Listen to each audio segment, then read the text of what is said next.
તાલુકાના ગંભીરા ગામના વડા તળાવ પાસે મગરનું બચ્ચું દેખાતા વન વિભાગ દ્વારા રેસ્ક્યુ કરવામાં આવ્યું। આપણા તાલુકાના ગંભીરા ગામ વડા તળાવ પાસે મગરનું બચ્ચું દેખાતા આજુબાજુના લોકો દ્વારા સરપંચને જાણ કરાતા ફોરેસ્ટ ડિપાર્ટમેન્ટનો સંપર્ક કરાયો હતો।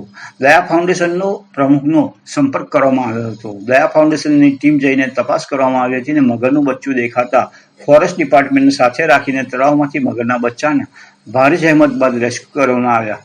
મગરના બચ્ચાને રસ્તો કરેલા નહીં હોય ફોરેસ્ટ ડિપાર્ટમેન્ટને સોંપી દેવામાં આવ્યો।